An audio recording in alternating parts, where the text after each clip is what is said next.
Halo guys, kita lah habis bikin video Channel YouTube. ya di Adibas Channel. September we met. I could tell by your smile you hadn't been with a good girl like me in a while. Assalamualaikum warahmatullahi wabarakatuh. Welcome back to my YouTube channel Adibas Channel. Jadi di video kali ini aku kedatangan seorang tamu yang sangat spesial. Adik aku. Halo. Ya, perkenalan dulu dong. Nah, halo subscribernya Unidiba. Jadi kenalin, di sini aku Ginalia Fatina Dah. Jadi si Alia ini dia merupakan mahasiswa semester 7 di Fakultas Kedokteran UIN Syarif Hidayatullah Jakarta. Jadi sekarang ini dia lagi sekolah daring gitu dari rumah di Medan. Oke, di sini kita mau bahas sesuatu yang sepertinya tidak begitu banyak diketahui oleh orang-orang. Nggak terlalu banyak gitu disinggung gitu kan di kehidupan kita sehari-hari. Ini terkait dengan wanita. Jadi kita mau bahas apa ya? Oke, teman-teman, jadi di sini kita mau bahas yang namanya PCOS. PCOS. Itu singkatan dari apa ya? PCOS Ya. atau disebut Polycystic Ovary Syndrome. Sindrom itu sebenarnya sama nggak sih dengan penyakit? Ya, sebenarnya sindrom itu agak berbeda sih dengan disease atau penyakit ya. Sindrom itu kayak kumpulan dari gejala gitu. Nah, tapi untuk PCOS sendiri itu dia bisa disebut juga dengan PCOD atau PCOD. Polycystic Ovary Disease. Ini sebenarnya tergantung referensi kita ya teman-teman. Cuman familiarnya itu adalah PCOS kayak gitu. Soalnya belakangan ini kan, yang juga sering lihat di video di YouTube kayak gitu kan. Nggak sering sih beberapa orang itu bahas PCOS gitu kan. Bahkan ada di TikTok juga kemarin itu dia ngebahas tentang PCOS secara singkat. Terus kan ketika Undiba cari-cari tahu gitu kan, oh ternyata ini lumayan sering gitu diidap atau diderita sama perempuan kayak gitu. Nah, jadi disinilah kita mau bahas tentang PCOS itu lebih lanjut. Ya. Nah, sekarang sebenarnya PCOS itu apa sih? Oke, penamaannya itu Polycystic Ovary Syndrome. Poly itu artinya kan banyak ya teman-teman. Kemudian polycystic, cystic itu seperti kista gitu, kista kecil. Kemudian ovary itu adalah ovarium atau sel telur. Kemudian sindrom itu gejala. Nah, jadi sebenarnya PCOS ini adalah adanya terbentuk kayak gambaran sel telur yang berbentuk seperti kista-kista kecil kayak gitu. Oke.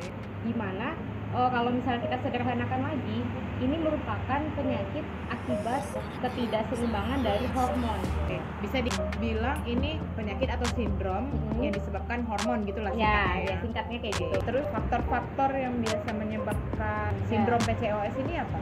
Oke, sebenarnya emang kita nyebutnya etiologi ya, penyebab dari penyakit ini emang belum sepenuhnya diketahui teman-teman. Ada yang menduga itu kita sebutnya idiopati, penyebabnya idiopatik atau belum diketahui secara jelas.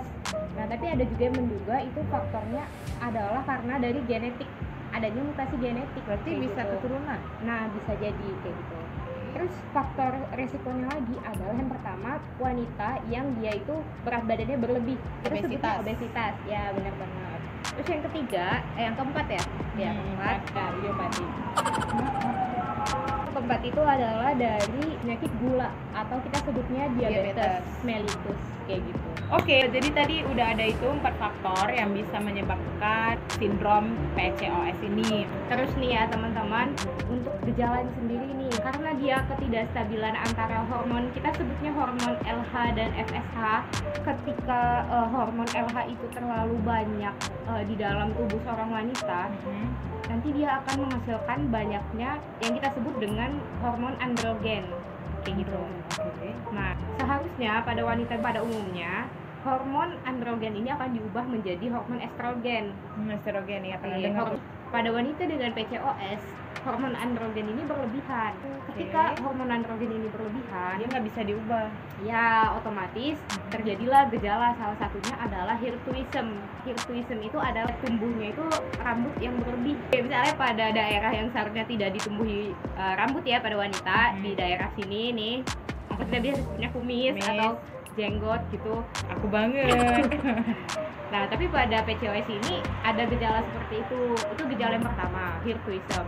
Kemudian, gejala yang paling utama adalah gangguan dari menstruasi kayak gitu. Oke. Misalnya nih, pola menstruasi kita itu kan biasanya kita 21 hari ya, 21 hari. Nah, tapi pada PCOS ini menstruasinya itu bisa lebih memanjang gitu. Oh, lebih lama gitu. Iya, kayak ada gangguan dari siklus menstruasinya kayak gitu. Dan gejala yang ketiga itu adalah biasanya timbul kayak banyak jerawat gitu teman-teman. Kenapa sih? Karena itu tadi Hormon. iya, hormonnya tuh kayak ada yang berlebih dan gak stabil kayak gitu, gak seimbang gitu. Mau nanya dong, kalau misalnya nih udah terdapat gejala itu kan di diri kita, apakah udah pasti kita itu kena PCOS? Oke, nah menurut kriteria diagnosis untuk PCOS sendiri itu teman-teman ada sebenarnya 3 gejala yang bisa kita gunakan untuk mendiagnosis seseorang itu PCOS atau enggak. Nah, gejala yang pertama itu adalah ketika kita melakukan pemeriksaan lab, itu kadar hormon androgennya itu tinggi Berarti jelas memang yang diukur kadar hormonnya kayak gitu, yang pertama. Itu yang pertama. Oke. Terus yang kedua adanya gangguan dari menstruasi tadi kayak gitu. Itu yang bisa kita lihat sendiri gitu ya. Ya. Berarti kalau misalnya udah mulai terganggu nih guys siklus menstruasinya, mungkin bisa lebih aware kayak gitu, bisa langsung periksa atau dicari tahu lagi sebenarnya kita itu kenapa kayak gitu. Kita tuh kenapa sih? Tapi ada memang wanita itu yang siklusnya itu emang lama kayak gitu. Pada normalnya emang kita siklusnya 21 hari. Tapi ada yang memang siklusnya itu misalnya 3 bulan sekali. Pokoknya masing-masing wanita itu beda emang sebenarnya. Maksudnya siklus yang nggak stabil atau nggak teratur itu, misalnya nih bulan ini dia 25 hari, ya. Bulan depan 2 bulan, ya. Bulan depannya lagi 40 hari, ya. Itu maksudnya nggak teratur. Ya. Kalau misalnya dia setiap siklusnya ini 2 bulan sekali, itu masih dibilang teratur. Ya. Oke, gitu guys. Jadi Jangan kayak- salah kaprah ya. Yang ketiga ini dari pemeriksaan USG, namanya USG. Jadi USG yang kayak periksa mau hamil itu Oh, yang di kandungan ya? ya yang kayak Oke. gitu. Ketika kita di USG itu ada terdapat seperti gambaran Kista. kista kecil kayak gitu. Nah, ini beberapa kriteria diagnosis yang bisa menunjang ke arah penegakan diagnosis PCOS kayak gitu. Kalau misalnya udah punya gejala kayak gitu mungkin bisa periksa kali ya kan? Iya, disarankan banget ini untuk periksa kayak gitu. Lanjut nih, mau nanya nih Alia. Wow. Gimana? Nanya lagi nih, mau nanya lagi. Nanya lagi gimana? Katanya nih ada kaitannya dengan kemandulan Iya. atau susah punya anak. Itu gimana sih dari segi medis?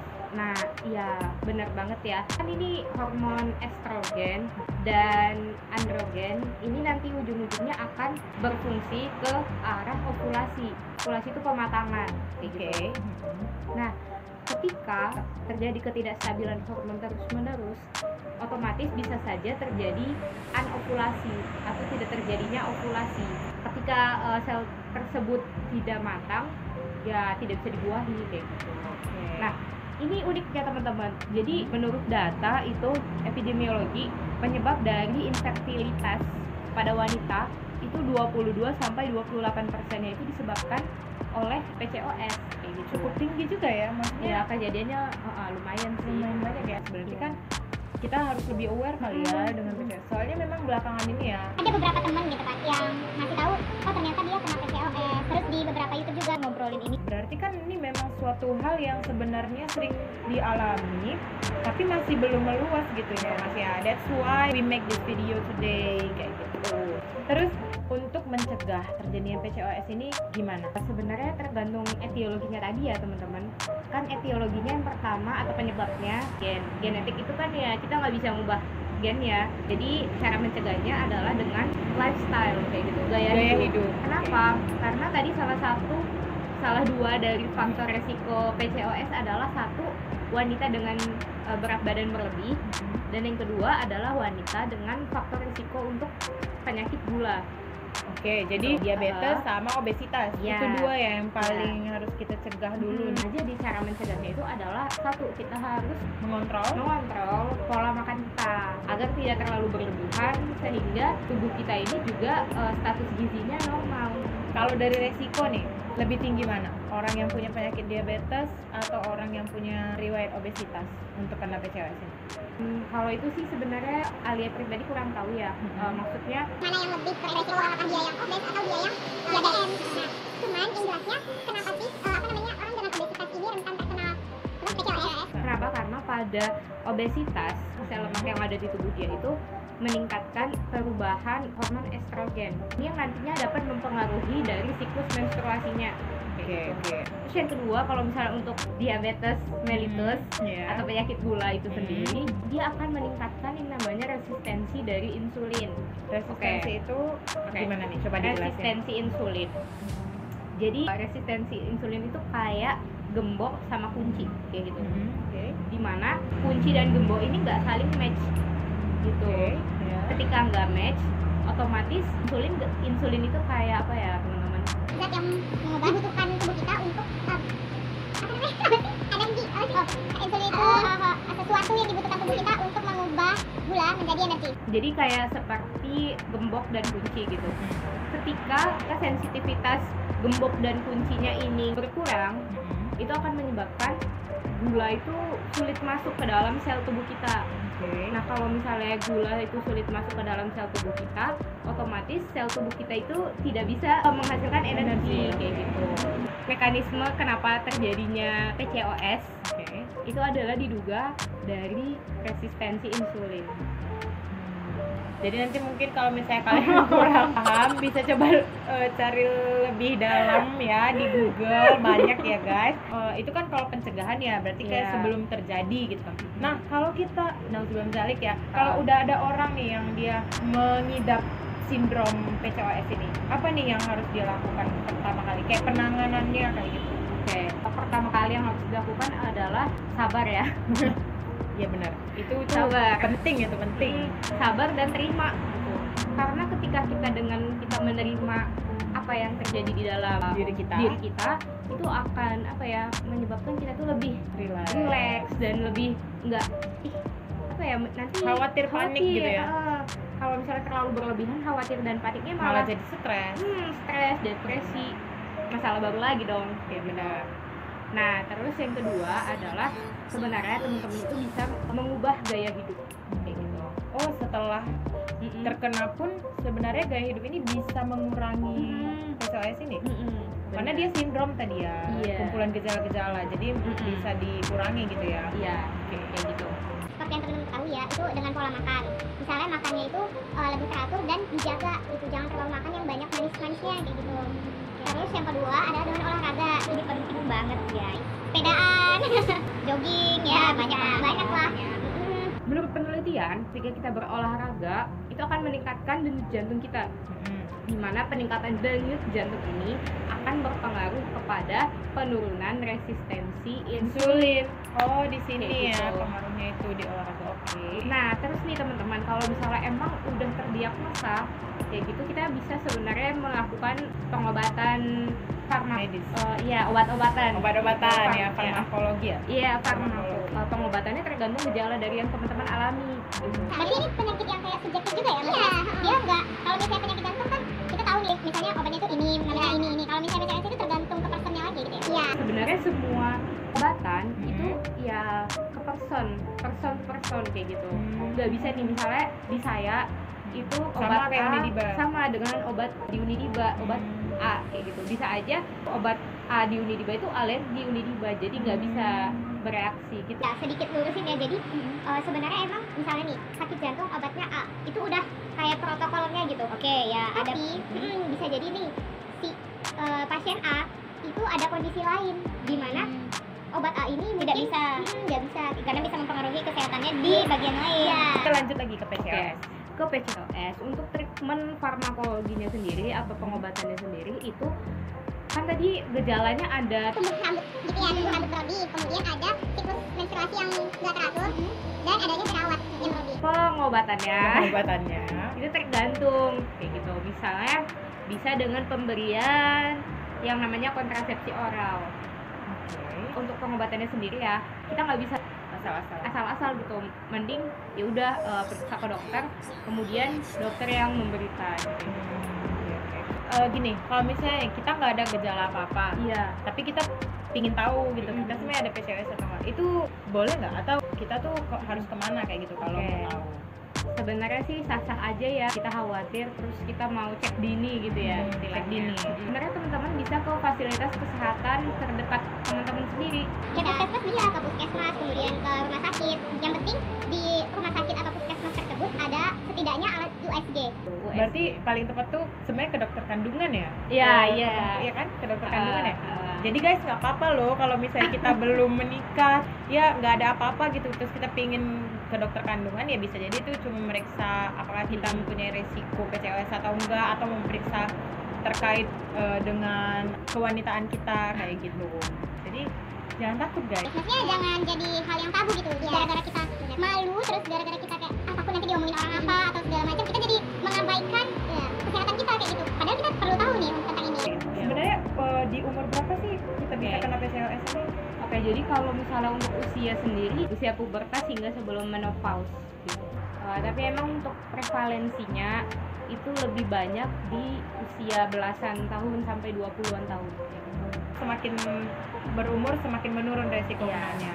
Pokoknya dia di masa-masa pubertas itu yang paling kayak golden Period. ya, golden period. Jadi Ya, bener-bener golden period. kayak masa-masa emas si PCOS ini menyerang perempuan itu adalah pubertas ya. Oke, ini nih yang terakhir nih. Sebenarnya PCOS itu bisa disembuhin atau enggak? Oke, ini pertanyaan yang cukup Berat. Iya, berat ya. Banget. Untuk bisa disembuhkan atau tidaknya, Nanti mungkin bisa disantumin ya sumber referensi ini jadi banyak yang mengatakan penelitian bahwa ini tuh bukan penyakit yang bisa disembuhkan total kayak gitu. Tapi jangan khawatir gitu. Jangan khawatir. Kenapa? Karena ini tuh bisa kita kelola agar tidak terjadi kedepannya hal-hal yang tidak diinginkan. kayak hipertensi nggak sih? Iya bisa seperti itu. Iya seperti hipertensi. Kalau hipertensi kan kita darah tinggi ya. Darah tinggi. Nah darah tinggi ini kan kalau kita udah kena, ya udah kita bakal dia tetap akan ada di tubuh kita, tapi kita bisa kontrol supaya dia itu tidak terlalu tinggi kayak gitu ya. Iya benar banget. Nah cuman ada juga yang mengatakan nih teman-teman, ketika pola hidup kita itu kita perbaiki, kemudian kita teratur minum obat. Karena ini kan sindrom ya kayak ketidakstabilan dari hormon. Ketika hormon itu sudah bisa stabil kembali, ya bisa aja gitu, bisa aja dia nggak ada lagi gitu ya PCOS itu. Ini unik banget sih emang penyakit PCOS ya, ini, PCOS. sindrom ini. Apalagi di wanita gitu, kita tuh kayak ngerasa ya udah gitu, kadang kok aku belum haid lagi ya kayak gitu. Acuh gitu ya, Iya, kayak acuh. sepele aja gitu. Maksudnya mungkin bukan sepele ya, kayak lebih kurang aware aja gitu, iya. kurang sadar, penyadaran diri itu loh guys, kayak kita yang kurang. Karena memang Aku sendiri pasti pernah ya, kita itu nggak stabil gitu kan. Pasti pernah kayak apalagi kalau lagi stres, lagi banyak pikiran ya kan. Menstruasinya itu pasti nggak stabil, maksudnya biasanya 24 hari kayak gitu kan. Setiap 24 hari ini jadinya kok mundur atau kok maju kayak gitu ya. Kok mundur. Iya kok maju gitu kan, maju mundur cantik. Udah. jadi guys, itu dia tadi bincang-bincang, semoga bermanfaat kita. Amin. Makasih banyak buat Alia yang udah mau diundang ke YouTube channel Midiba. Mungkin next video bakal ada lagi ya, nanti kita persiapin. Kalau kalian misalnya merasa terbantu dengan ini, please like dan kasih komen di bawah. Kalau misalnya Kalian pingin kita ngebahas sesuatu terkait kedokteran kayak gitu kan di video-video selanjutnya, boleh komen di bawah. Terus apa aja yang harus aku perbaiki di video aku selanjutnya. Selanjutnya jangan lupa buat subscribe dan klik lonceng di sebelahnya kalau kalian belum subscribe, supaya Apa ya, dengan mensubscribe channel ini kalian sudah membantu aku untuk tetap stay di dunia per-YouTubean dan berusaha untuk menginformasikan hal-hal yang bermanfaat. the last but not least, don't forget to share this video to all your friends, your family, your colleague, ya semua orang yang kalian kenal, supaya kita bisa menyebarluaskan informasi yang sangat penting ini. Oke guys, makasih udah nonton videonya sampai akhir. See you guys. Assalamualaikum warahmatullahi wabarakatuh.